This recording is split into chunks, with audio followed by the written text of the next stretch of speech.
My frustration with this idea of fiat is that it robs us of the power of analysis. We can understand money. We really can. For almost all of our money sits, as you guys already pointed out, on the ledger of a commercial bank. It has value for two reasons. One, the assets on the other side of that ledger have value as well. And we can look at them. We can tell, are those good assets? Are those bad assets? And the reason we know what the assets are is because America has this 250-year tradition of bank failure. And after every systemic bank failure, we introduce new regulations, new way of reporting what's on the bank ledgers. The idea of a comptroller of the currency followed the Panic of 1837. We slowly figured out how to make sure that banks don't blow up. The FDIC after the Panic of 1932. I really honestly believe that of the great things that America has produced, it's, the Great American Songbook, country music, barbecue, and a vast pool of federally insured dollars.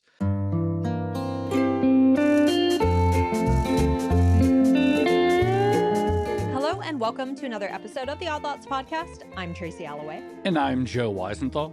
Joe, we enjoy talking about money. Yeah. In all its flavors. I love money. We all love money. Someone's going to clip That's that. it. That's the podcast. Someone's going to clip that out, Joe, saying I love money. I love money, talking about it in particular. Having it's good, too. Talking about it's nice.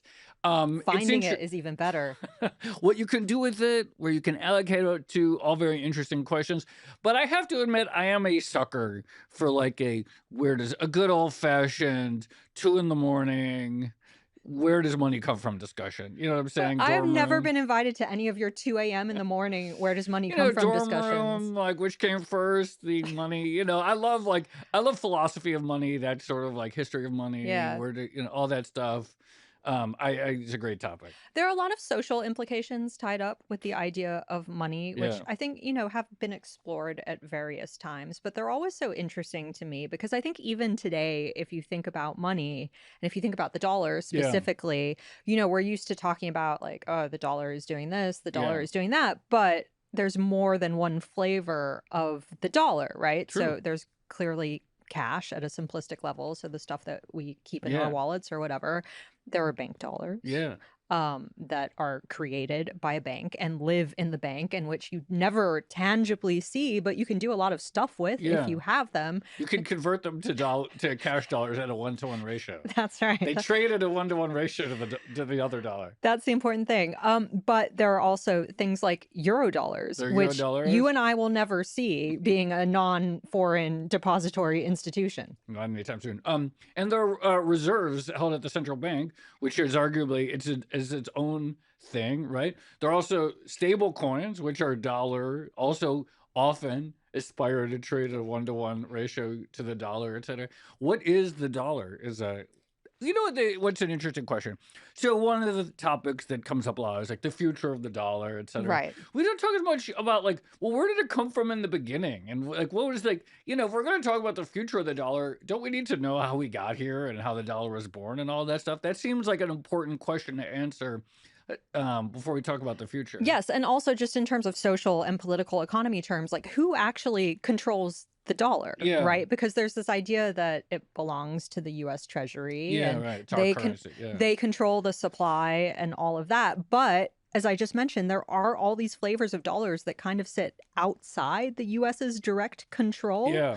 And so if you think about the dollar being, both an exorbitant privilege of America, it's also in many respects a burden, right? Yeah, so they say. I mean, I don't know. It seems pretty good as a currency, but I've heard that, and it is very interesting to think about. Like, there's this interest. I think it was Mark Carney when he was Bank of England governor. Mm-hmm. He gave a Jackson Hole speech talking about the dollar's America's declining role as a share of global GDP, and the dollar's increasing role as the currency of trade, and this weird mismatch. Right. And, there's all this stuff where it's like the central bank, the Fed, sets rates based on American conditions and so forth, but then that transmits globally because so many entities use the dollar.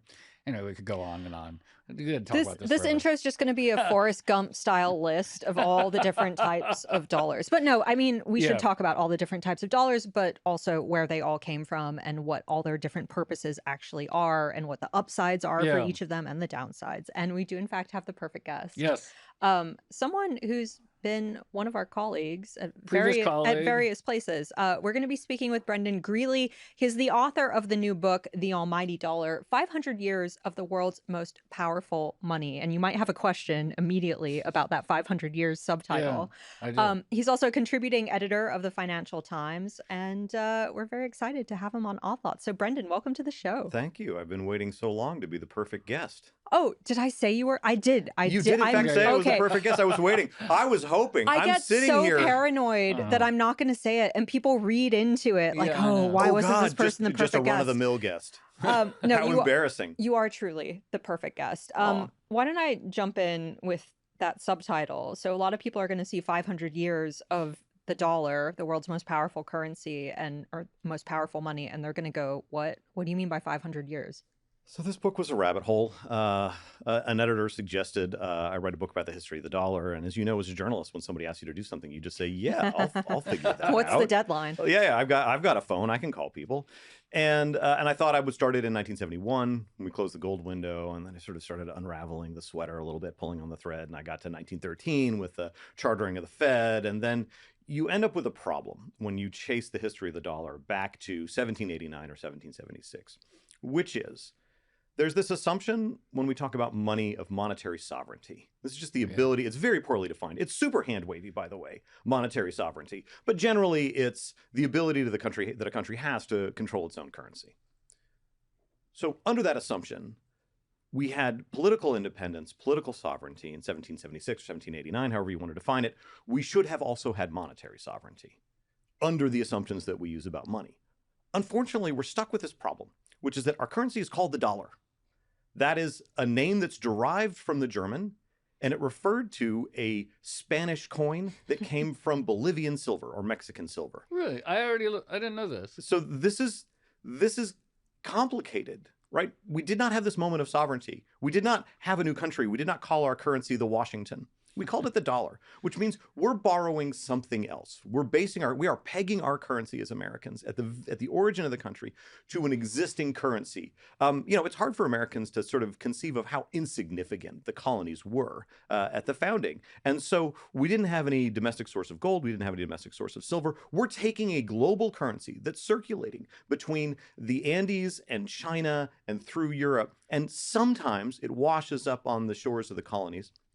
We're so desperate to get it that we then peg our currency to this silver coin with a German name that comes from Spain's empire. That's really problematic if you believe in monetary sovereignty and if you believe that the country creates the denominator. So now you have a problem, or at least I had a problem, which is I had to explain, what was this coin? Why was it universal? Why was it called the taler or the dollar? Why was Spain in charge? And why were the colonies powerless to do anything about this coin? Then you end up with a different story. Alexander Hamilton called that coin the ancient dollar. It was already something that he knew existed, that he took for granted as 250 years old at the time. That's when I fell down the rabbit hole. And that's when I ended up literally at one point at the bottom of a Czech silver mine, because what we think of as the dollar starts in 1520.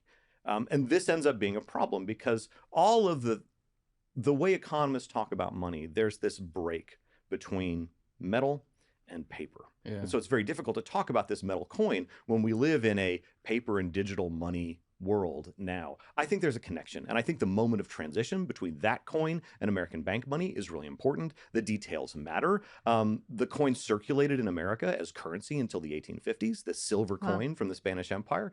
And so to tell the story of the dollar, what I realized is you cannot tell the story of the country. This is not the story of the Treasury Department or the Fed or of Alexander Hamilton or of America. This is the story of the currency, which is only sometimes a part of America. I'm already riveted by this. I already have a million questions. Just to back up a little bit or contextualize this, we were at, that was just last summer, we were at Princeton. You were getting your PhD there and you invited us to be on a panel. And we actually turned it into a podcast Yeah. episode where we talked to a few other academics and so forth. And I think the conference, that little mini conference, was about writing the biography of the dollar, which you have. I guess you've done it now. I hope so. It's But a book. so just tell us a little bit about like what you've been up to. You're getting a PhD. It's so cool. Like sometimes in my mind, I'm like, if I could have done something else, maybe it would have been go get a history PhD. And you actually did it. I That's actually pretty cool. did You're it. doing it. Yeah, so I got this offer to write the book about the dollar. As a journalist, I said yes, and then I kind of got into trouble because I started doing archival work, and I didn't really feel like I knew how to do archival work, and I started reading a lot of secondary sources, and then I began to have ideas. That's a problem because when you are a person alone in an office behind your garage with a dog for years, and you start to What have kind of dog? Oh, he's These are the important questions. he's I'm an sorry. awful dog. Oh. But we'll talk about it later. He's famous on the internet. Oh, really? Yes, I had no idea. an internet mob made me get a dog because my daughter did something cute. She was begging for a dog, Oh. and then I woke up the next morning and I put it on Twitter. I made the mistake of putting this on Twitter 7 years ago. I woke Yeah. up the next morning and J.K. Rowling. Yeah, had now you have a retweeted it. dog. Oh, Oh my yeah. God. Yeah, so the dog's name is J.K. Growling. So I'm in this room alone with J.K. Growling, the dog, sitting on the floor, and I begin to have ideas. And the problem is, if you have ideas alone in a room, one of two things is true: you're onto something, or you're insane. And I got worried that I didn't know what I was doing. And around the same time, I got invited by Seth Rockman, he's a historian of early America at Brown, to a conference about the history of money. I literally did not know that there were historians who studied money. And I loved what they did. They were reading all the same things that I was reading. They were worried and they were curious about all the same things that I was curious about. They were dealing with the same questions. And I told a bunch of PhDs, this is amazing. I want to go get a PhD in the history of money. And they all said, no, do not do that. That's a terrible idea, as PhDs generally do. But I applied to the program at Princeton because Harold James is there. He's a legendary financial historian, and I love the way he works because he takes finance seriously. And sometimes it's difficult to study the history of money because it does end up sounding like this 2 a.m. dorm conversation. That frustrates me. I actually don't think money's that hard to understand. It's just finance. And so Harold James takes the finance of money seriously. And I was able to, while I was taking classes there, think about this book and also make myself feel a little more comfortable that the book is, in fact, it rests on solid ground. The people that I found as secondary sources, they are known to other people, right? And this book is written within a tradition of thinking about money as credit. And that, but also to your point, it's great. I loved going back and getting a PhD. Yeah, that sounds cool. There was a moment early on where I was doing a project with another grad student, and they're all in their 20s, and I make no sense to them because I was like 47 when I started it, and I had 4 children, and everything about me was a mystery. They had a pool going for a while on whether or not I was on Instagram. But one of the graduate students said, can you believe you're doing homework? And I said, I can't believe I get to do homework. This is amazing. I've had jobs. Jobs are the worst. Yeah. I'm sorry. I've gone down a rabbit hole of just looking at pictures of J.K. Growling. But you're absolutely right. It went viral. There's like Fox News articles about it and everything. Okay, a serious question now. We're not just going to talk about dogs. Although I did learn from your book that there were, in fact, dog dollars. Dog dollars, yes. Yes. From the Netherlands. So, a serious question though. Like, why does it matter how we think about money? Is it the case that, like, if you think of money as like inevitably this like fiat currency that's issued by a state, that you're always going to think that the state is about to do something terrible with it or like something nefarious, versus if you think about it as a social construct, it implies something different about the world and human behavior? Why does this matter? I get really frustrated with the philosophy of money, and I get really frustrated with the phrase fiat, or the idea of fiat money, because fiat to me is a veil. It just says it's magic. The state says, poof, that's money, and they wave their hands, they say fiat, and then you have something and that's money, and how it worked doesn't really matter. I think it really matters how we manufacture money. Banks manufacture our money. The Fed manufactures a different kind of money. I love that list you guys came up with of all the dollars. I keep trying to list all the dollars I can come up with. I have not completed the list yet. I was going to ask you how long, you mentioned this in the book, like how long is your list? I think once, man, I'm going to embarrass myself if I try to recreate it, but I got up to like 15 different kinds of dollars. Wow. You've got money market dollars. Now you've got stable coins, eurodollars, of course. If you get a check from your employer and you don't have a bank account, you got to go to a check casher. All of a sudden, that's a different kind of dollar. $1 because it doesn't clear at par because you got to do you got to take a discount at the check casher. Okay, but my frustration with this idea of fiat is that it robs us of the power of analysis. We can understand money. We really can. For almost all of our money sits, as you guys already pointed out, on the ledger of a commercial bank. It has value for two reasons. One, the assets on the other side of that ledger have value as well. And we can look at them. We can tell, are those good assets? Are those bad assets? And the reason we know what the assets are is because America has this 250-year tradition of bank failure. And after every systemic bank failure, we introduce new regulations, new way of reporting what's on the bank ledgers. The idea of a comptroller of the currency followed the Panic of 1837. We slowly figured out how to make sure that banks don't blow up. The FDIC after the Panic of 1932. I really honestly believe that of the great things that America has produced, it's, the Great American Songbook, country music, barbecue, and a vast pool of federally insured dollars. We had several. Look at Joe. Joe's on board. I'm feeling we need to put the federally insured dollars on that mug. We need an FDIC. I need an FDIC mug. Country music, barbecue, and federally insured dollars. Man, that's good. That would be a good name for a song, actually. What a country we have.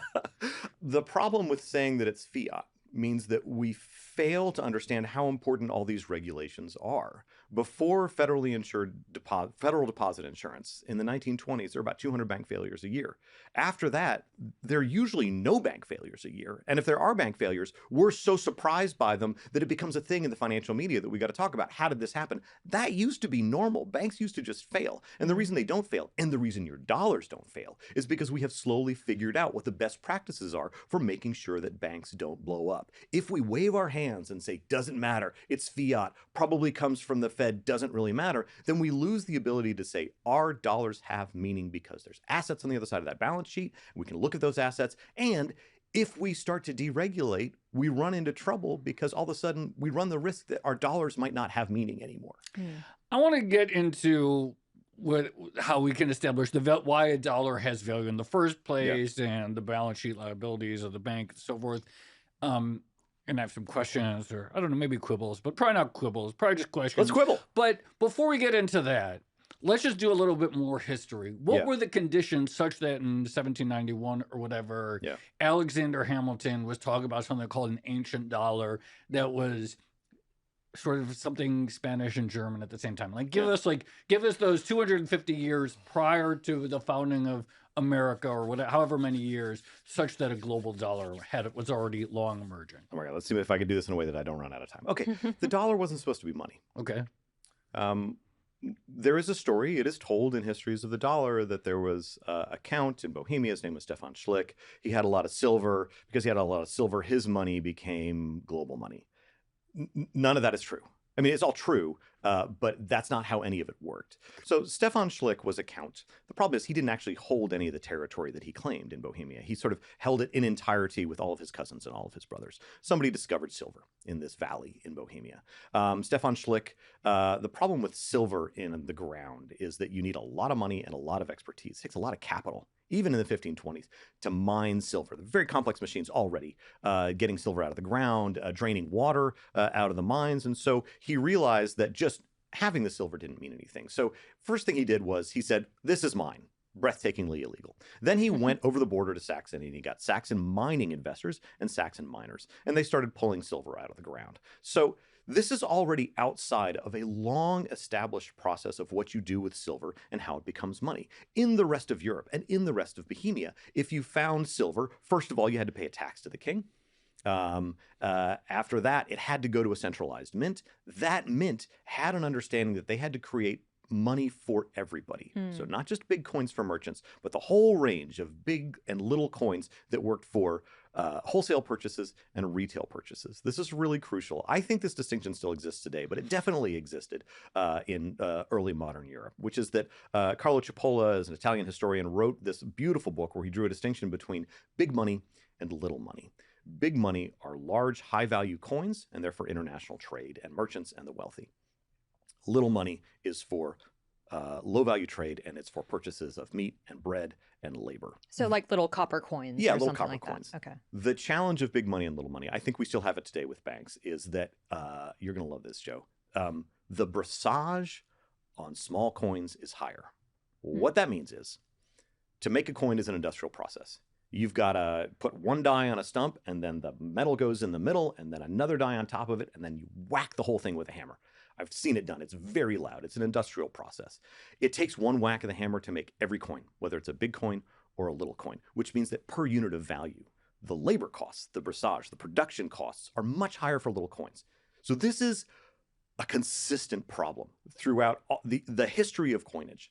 Constant complaints that mints, which are actually private companies, prefer to make the big coins because the profit is high. The margins are better on the big coins. They're smaller on the small coins. This is partly why the U.S. phased out the penny recently, right? Yes, absolutely. And so what you have then in this Bohemian Valley is Saxon investors coming south, Saxon miners coming south, sort of a Bohemian count who doesn't really have a title. And what they do is they start getting silver out of the ground. All of the silver goes into a single form, which is what the Saxon investors would have expected to get, a large silver dividend coin. This was not local money. This was not money for a valley in Bohemia. This was paying back silver investors. It went straight... A dividend in silver form. A dividend in silver okay. form. What they expected. So this is an early form of joint stock company. Friedrich Engels actually believed that this was the origin of the joint stock company. These silver mines are just really expensive to get money out of the ground. So Saxon investors would put together in this form, and what they got out of this was a big silver coin. It wasn't money. It was a dividend. It was a stamped pure form of silver. So you have this exception where, because the mine is illegal, what's coming out of it is big, high-value silver coins. No pennies, no little money, nothing, just big money. So all of this work, by the way, I should credit Peter Vorel as a Trek historian who sort of pulled all of this out of the archives. But what you then end up with is this exceptional circumstance where it's not that there was a lot of silver in the valley.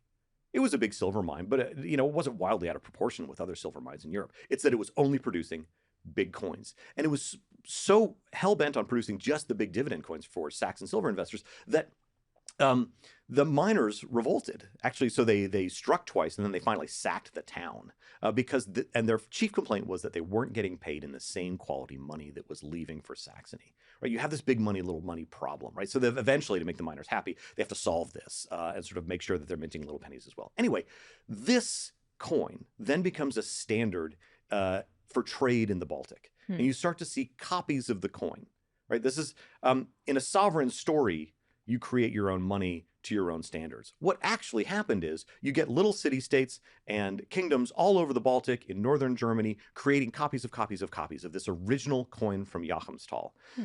All these coins come to be referred to as Joachimsthaler, coins from Joachimsthal. And then that gets exactly shortened. Roll off the tongue, does it? It doesn't. So that gets shortened to Thaler. And then in Dutch, they also start Sounds like copying the coin. Weisenthaler. Yes. Yes. You were from some Tal. I'm watching. I'm Joe's, from a Tal, yeah. Joe's head is exploding in real time. Listen, we should mint Weisenthaler. Yes. See what happens. Yeah. Tal is German for valley, right? Yeah. So then you get Thaler all over northern Europe. So this then becomes an English dollar. There's a mention of dollar in Shakespeare. In The Tempest and again in the Scottish play, they talk about dollars. It's not in the domestic British currency system of pounds, shilling, pence. To them, they know exactly what it is. It's a big silver coin that comes from the Low Countries in exchange for British wool and British cloth. So already this story of sovereignty and this story of the fungibility of money starts to break apart. And you've got this coin that's copied again and again. Okay.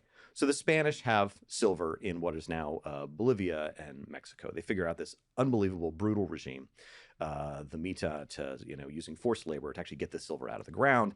They've got the mercury from somewhere else to do the amalgamation process that actually then turns the silver, turns ore into silver. The thing is, Charles V of Castile, Holy Roman Emperor, Lord of all he surveys, has to follow the pattern of silver production that already exists in northern Germany. He's selling his silver into the same silver markets in Antwerp as everybody else, which means that he does not have the sovereign right or the sovereign ability to create his own silver. So they sort of hack an existing coin in the Spanish currency system, the real. If you multiply it by 8, there's a happy accident, which is that it's almost exactly the same weight and size as the Joachimsthaler. So Spain starts. Is this why a quarter is 2 bits? Yes, that's exactly why. Yeah. So pieces of 8 that we know from pirate movies, right? That's what that was. Okay. The pirate movies piece of 8 is named because the Joachimsthaler was the dominant form of silver, and Spain had to copy it. So you have this global flow of silver already. The Spanish in the late 1570s develop a way to send galleons straight from the Mexican coast to Manila. So you've got this flow of silver that's going straight to China. It's going through Seville and into Europe. It's also making its way to China. China is sort of absorbing all the silver in the world eventually. It all takes the form of this dollar. In English, it's known as the dollar. Unambiguous, very clear what it is. So the colonies are also stuck on the edge of this flow. And what you get is actually weird currency devaluations among the colonies. So to get to the Alexander Hamilton point, I think I'm going to wrap this up. I think I maybe did it in 7 minutes. You end up with the colonies have got their own forms of shilling-based book credits. They're separate currencies from what the British have. It's not sterling. It's Pennsylvania shillings or Maryland shillings. What starts to happen is they start to devalue their own shillings. So to attract silver, sometimes literally from pirates of the Caribbean, into their own ports, because that makes if the silver then can buy more in that port, which means the port can attract more silver. This is a problem the British Empire eventually recognizes. But this coin, you see it in newspapers referred to as dollars. People were offered rewards and won ads for dollars. And colonies are fighting each other with currency devaluations to try and attract the dollar onto their shores. So this is by far the dominant form of money, not just in the colonies, but globally. That was great. That was fantastic. I asked this question partly out of personal interest because, as Joe knows, for some reason, my dad keeps giving me parts of his collection of silver coins. Oh, yeah, that's what dads do. Yeah, I know. It's the most dad thing ever. And every birthday, I'm like, thank you for my silver coin. But it's lost some of the surprise value. But anyway, how did we get from the thalers/dollars to the silver dollar that became, I guess, dominant in, I want to say, the 1800s? It's just a copy. We didn't get to. It's the same thing. So you have copies of copies of copies. Anybody who has silver or can get some through trade is turning them into something that looks like a dollar and is immediately recognized as a dollar.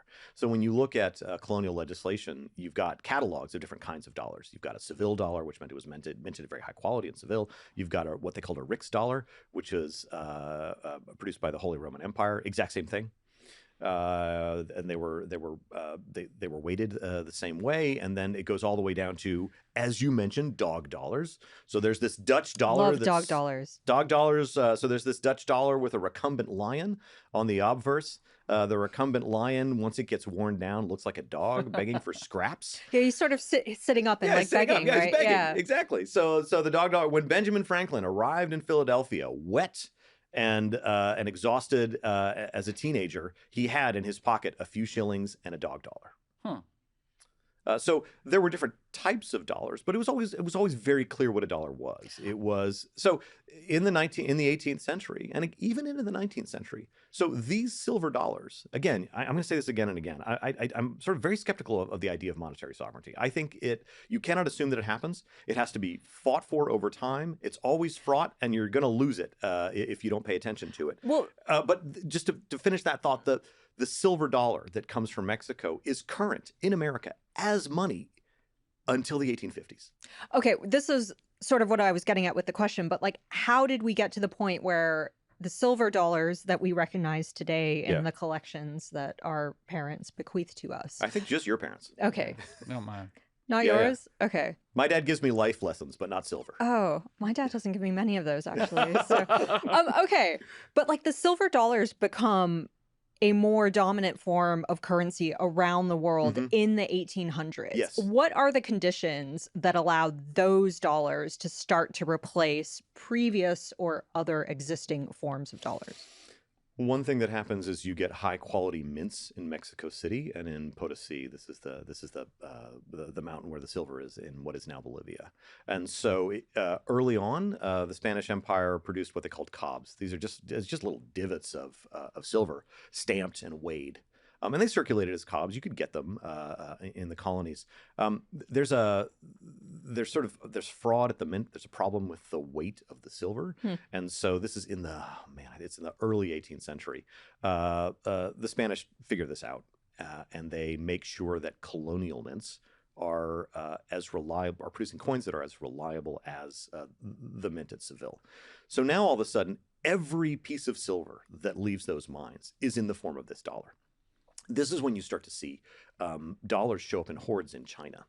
So cobs had been showing up in China for the Chinese again are absorbing all the silver in the world, no matter where it's coming from, is headed for China because it's buying porcelain and silk. They weren't interested in any products other than silver that came from Europe or the New World. Are you saying that China has a history of not buying things from around the world except accumulating financial assets while the world buys things from China? I'm doing the Trump. I'm hearing this for the first time. I'm saying that while writing this book, I anticipated this conversation. And I'm so happy you took the bait. All right, keep going. So now to Tracy's question, what you start to see in China is, not just cobs showing up in hordes. These are, every once in a while during construction, someone will find a box of coins. And that tells us a little bit about what people used at the time. So when you date the coins to the 18th century, you actually start to see these really nice, high quality, round milled coins. And this is when, so the word yuan refers to this coin. Yen refers to this coin. The Malaysian ringgit actually means jagged, which refers to the milling on the edge of this coin. This coin becomes a global standard. The Hong Kong dollar is not derived from the American dollar. It's derived from this very specifically shaped and trustworthy piece of silver in the 18th century that began to circulate not just intercontinentally, but domestically within China. It starts to move north from the trading ports in the south. So it's the quality of the mints, to answer your question. It's sort of Spain. Empires are hard to manage. It's very difficult to figure out how to get silver out of a hole in the ground on the other side of an ocean and then turn it into a high quality coin. Over time, they figure this out. And as they figure this out, you've got one empire, one silver, one coin. It's going everywhere. I would say it's because we have a central bank that promises this dollar can be redeemed for a basket of goods and services that will only get 2% more expensive every year. That there is this sort of hard assets backing the US dollar. And you can go look what it is as everything that's in the CPI or PCE basket. And we promise that we're going to keep the ratio so that they only get 2% more expensive every year. We're not going to violate that promise over time. Isn't it that ability to actually extract some share of the national output of America that is why someone would want to hold dollars? And if the US could no longer produce anything productive, the central bank couldn't uphold that 2% claim, and then the dollar value would go up. Absolutely. Okay. But the mechanics and the detail matter. Okay. So Argentina also is blessed with natural resources, and yet the details of how it produces money are not working out as well as they are in the United States. So I'm not a big fan of fiat, as I've said. I'm also not a big fan of the idea of full faith and credit, because that, again, just says it doesn't really matter how it works. Eventually, the country will back it. Well, how it works is really important. And I think it's important because it allows us to then talk about the mechanics of how the Fed actually works. In the story that we all got in our textbooks, I will not profess to know when you guys went to college, but I went back and looked at my textbook. We had Mankiw at Tulane University in 1995. It hasn't changed from recent versions of the Mankiw textbook. And the history of money is just kind of glossed over. It's there used to be coins, and then the paper represented the coins, and then now we've got a central bank, and it's fiat, and the central bank produces M0. It's really that simple. And then he says, this drives me crazy. Now money is just a social convention. Oh, is it, Greg? A social convention? Are we all of a sudden talking about social mores in this economics textbook? The bond market is a social convention, and yet we analyze it with some, some rigor. Your mortgage is a social convention. And somehow, when the subject comes to money, we're back in a dorm room with Joe at 2 o'clock in the morning going, but who I'm knows, saying, man? I've come around. What I'm saying is, I believe that, maybe maybe we might agree. We might agree. I'm saying, I think it's sort of why does a dollar have a value? Because in the United States, there's a lot of productivity of goods and services, and I can redeem them at a fairly stable price from this year or the next. I'll hold dollars for 10 years, and that basket of goods will get more expensive over 10 years. Yeah. But roughly, I'll be able to redeem it again at some point for a real physical thing. I think we 100% agree. Okay, great. But the details of that system, I think we should not be scared of those details. Yeah, okay. And I think you also run into a problem. I would say this because I'm training as a historian now. But you run into a problem when you think of the Fed as the origin and the protector of dollars, which is that we had dollars in the 19th century before we had a Fed, and they kind of worked. They blew up every once in a while. It's better to have a central bank. But it's not as if dollars were completely valueless. And I think historically, we run into a problem because we're not precise about what backing is. I think we think now that backing is just gold or silver. And that's not the way they thought about it at the time. There was backing, which are the assets that sit on the other side of this ledger. And then there's redemption, which is, can you redeem it for gold and silver? So when we stopped redeeming financial dollars for gold and silver, the backing didn't go away. All of these assets, which to your point are productive assets in the real economy, they still existed. We just got better at managing the system so that we no longer needed the edge case of occasional redemption for gold and silver. And so what you see over the course of the 19th century history of American banks is slowly over time getting better at managing what assets are on the bank's balance sheet. How do we make sure the bank has what we says it has? How do we make sure the bank has the right mix of safe assets and risky assets? That took a while to figure out. America had a unique banking system. This is, there were dollars and shillings produced by colonial governments and then state governments right after the Revolution that were wiped clean by the Constitution. The Constitution says states may not issue bills of credit. That expressly took money out of the job of the states. I don't think they had to, by the way. We tend to assume that this was a good thing, that they were a disaster, that they were inflationary. Some were, some weren't. Consistently in the colonial period, and then again after the Revolutionary War, the only truly inflationary money was Rhode Island. Rhode Island seems to be the reason why we can't have nice things. I knew it. Rhode Island catching strays here. Oh man, you guys are gonna get emails. But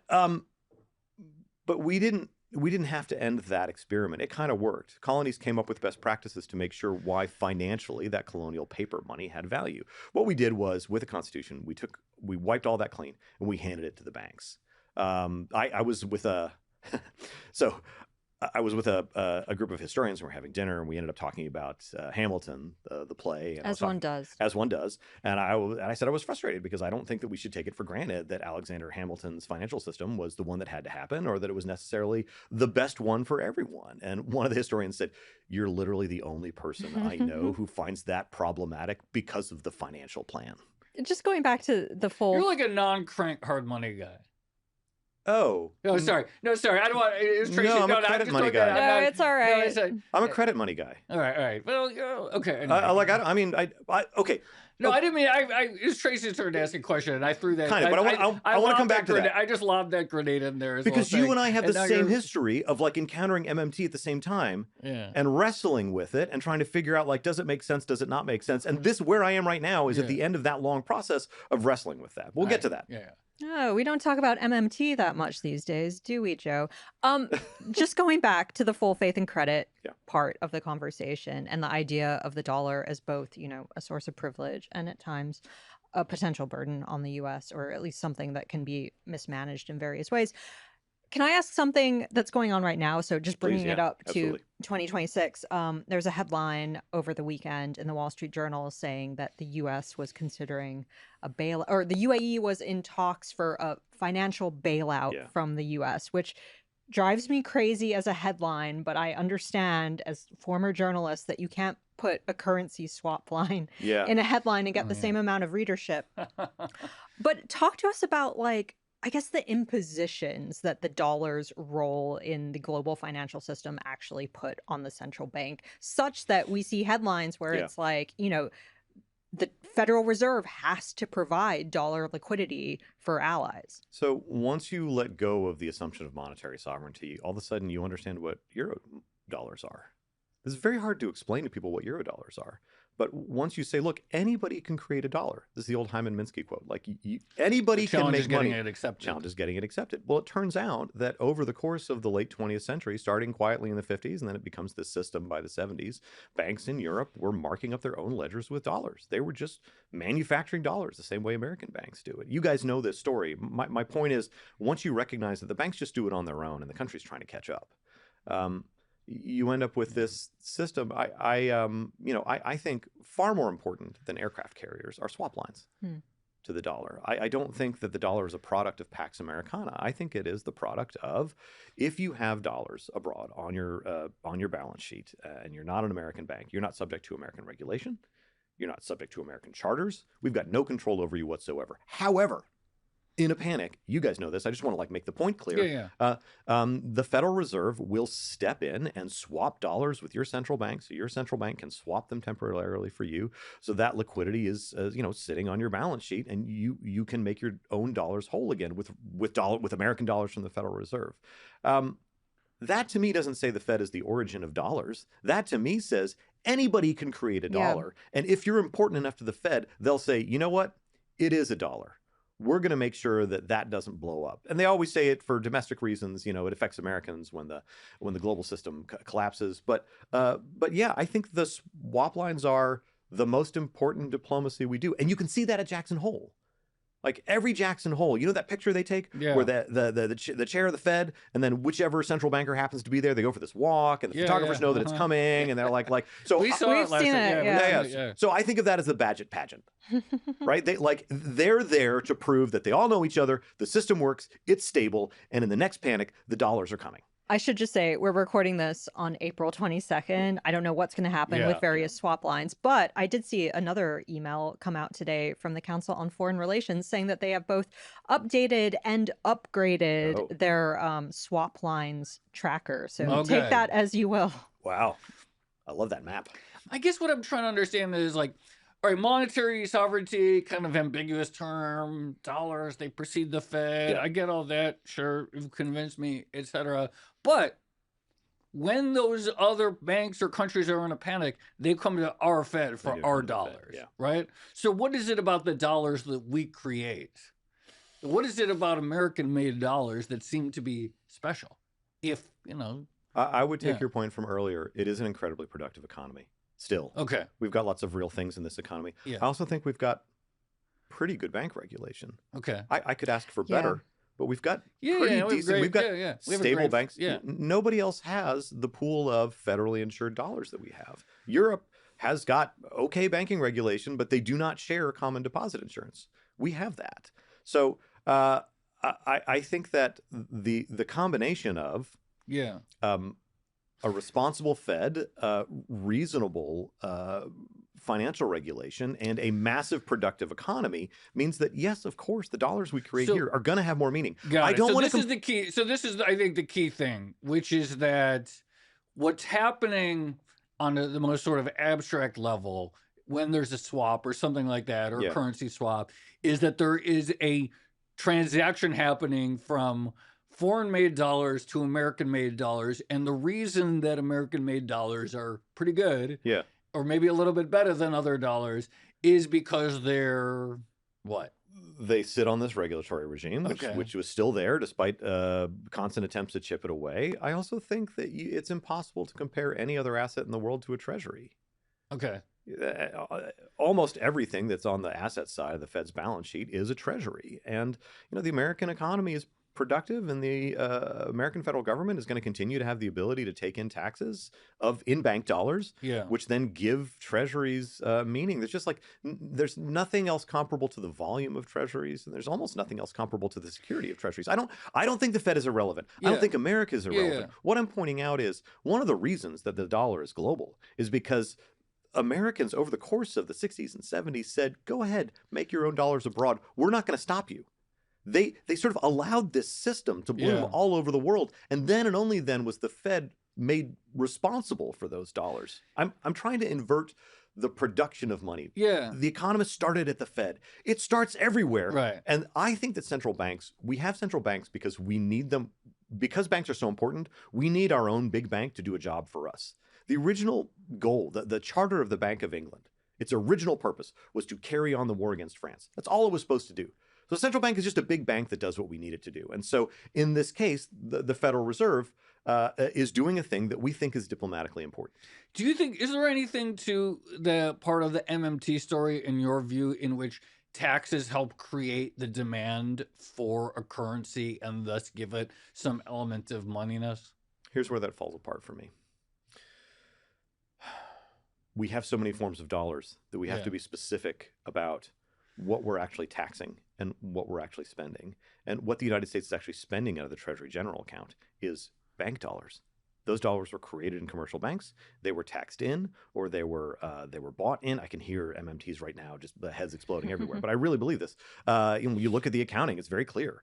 The Treasury General account of the Fed, takes in money through taxes, and it takes in money when it sells treasuries, and then it spends it back out into the economy. So it's specifically bank dollars that have meaning. So yeah, it has meaning that you have to pay your American taxes in American bank dollars, but those bank dollars don't just have meaning because they're taxing in bank dollars. They have meaning for all the other reasons that we've talked about. All the bank regulations, the federal deposit insurance, country music, all of it, are what give the dollar value. So I think this idea that you're just And this, by the way, so people who believe in this theory of money really like to point to colonial monies. So we, most of the colonies, eventually all of them, had their own forms of paper money, and they did in fact print them up, and they did in fact tax them back out. However, they also all had a sinking fund, which was basically, it was a promise to take in silver and gold in tolls and port duties at their various ports,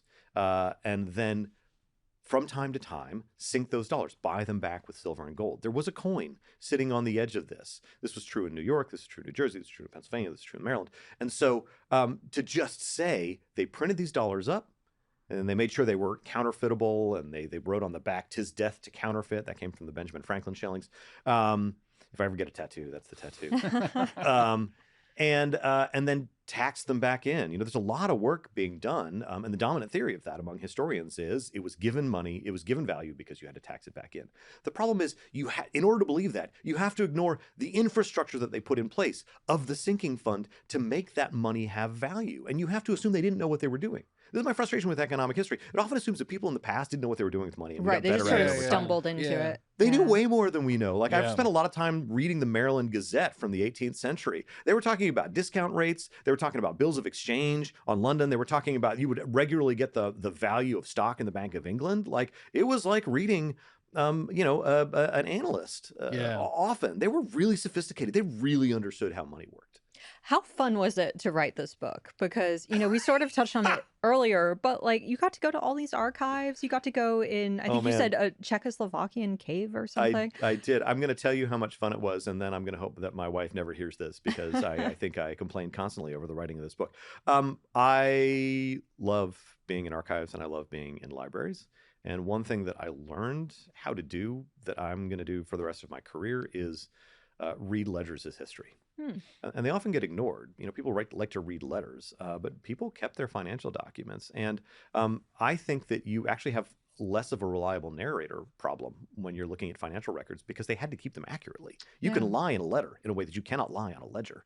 And so you can read ledgers from the 19th century. I have this sort of full history of the career of a man who moved from New Jersey in the 1830s to New Orleans, and he sold carriages, and sort of we know how money worked because he sold, and then we sort of know how I think he had advance notice of the Panic of 1837 because he seems to have cashed in. He seems to have pulled a lot of cash out right before the panic, like he knew what was going on. And then you can see how he decided that he wanted to be a sugar planter, and how he made that financial transition, and then exactly how money worked for him once he was on a sugar plantation. No cash at all. Everything was on paper. He sold sugar to his factor. You can read all these documents in New Orleans. The factor kept a running account with him. If he wanted to buy something in New Orleans, he would write a letter to the factor, and the factor would send something back up and just subtract it from his account. He didn't have any physical cash. And when he wanted to do something, actually in St. James Parish, where he was, he would write promissory notes. And those promissory notes would circle. We've got all the signatures on the back. So for me, the what I now love to do, weirdly, is read old ledgers, because it's like watching a movie. It's like running the tape back of exactly what somebody did sometimes hour by hour during their day. When you get a sense of their commercial life, you also get a sense of their life, and you can see these actions they're taking point by point. That, I mean, and there are amazing stories. I chased a story about this guy. He had a promissory note go bad, so we had to take it to a New Orleans notary. And then the notary had to go find the guy who had written the promissory note. And it turns out he wasn't at his house anymore because his wife had kicked him out and he was living in a stable. And they tracked him down at the stable. This is all in the notarial records while they're trying to and then it turns out that he eventually stole a horse and left New Orleans. And then he had to go on a massive road trip and track him down, right? No, unfortunately. Then I'd have a movie script. Yeah, I unfortunately do not have a movie script. That would be amazing. Yes. I would, yeah. Is this what you learn in school, like when you study to be a historian? No, but do you learn like the techniques of archival research? Because I wouldn't know the first thing of like how to even like find. I mean, these days I would just probably Google or ChatGPT what archival library might have this information. Maybe I'd start my search there or something like that. But this, I like when they talk in the academic setting about training to be a historian. Are these like sort of like the craft of the trade that you learn? Like, how do you learn how to? I thought that identify the library and get to know where in the library to look and which stacks to look into. So that's a really important question, and the answer is not what you think it is. Okay. They do not teach you how to do that. Oh, I just assume that's you read a lot of secondary literature. You read a lot of theory. You talk a lot about you do a lot of historiography. So you'll take a course as a graduate student and you'll look at all the different ways that people have seen the same period. The archives, it's a little weird. It's like, the cliche of some societies where, when a child is ready to be an adult, they send them out into the woods. They got to live on their own and they just got to figure it out. Good luck to you, kid. Try to kill a wolf and come home. That's a little bit what it's like in the archives. I kept on asking, like, how do I do this? And they're like, go figure it out. Really? And so you do kind of figure it out. I have ways of going into the archives now and recording things. I'm much better at it than I used to be. There are a couple things I know, like I now always bring food in the bag to the archive because an archive is often sort of not near a good source of food. So you have to have some sort of protein bar in your bag. Wait, but one thing I know about the archives, they don't let you eat in the archives. Right, okay. All right. But you have to figure it out on your own. I looked at a lot of bank records in New Orleans, and the records of the Citizens Bank in New Orleans were literally underwater during Katrina.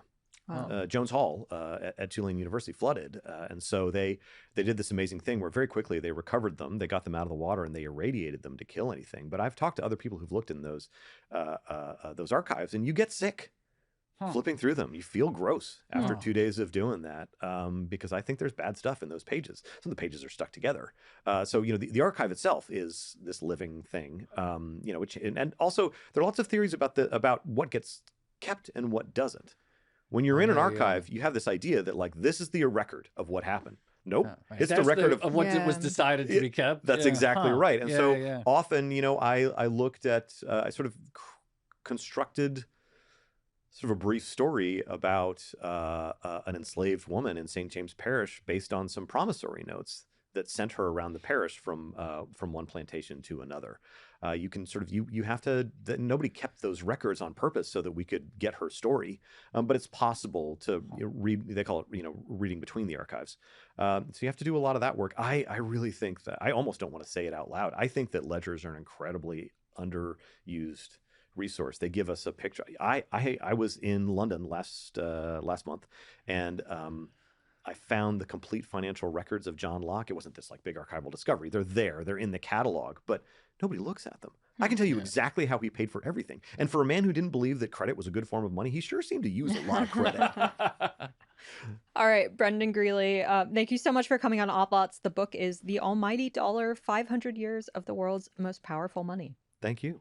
Joe, that was a lot of fun. That's such a great conversation. Obviously. And the book is really, really interesting. And it's full of that like archival detail that really comes through. One thing that stood out for me from that conversation, again, it's sort of going back to that point of like, the dollar is not fully under the U.S. government's control, right? And there are times when there are other entities out there who can create their own dollars, as Brendan was describing, at which point, like, it does become an obligation on the United States to support those dollars. And it can become another political tool, but it's still like a constraint in many ways.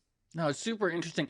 I guess I never thought about Okay, so I have, because we've done several episodes, including our series on the history of eurodollars, like the idea that foreign banks can manufacture dollars, that I sort of can understand. Yeah. But it actually really deepens my understanding of it further to get the idea that, well, actually, long before there was a United States, there was the decentralized manufacturing of dollars. Right.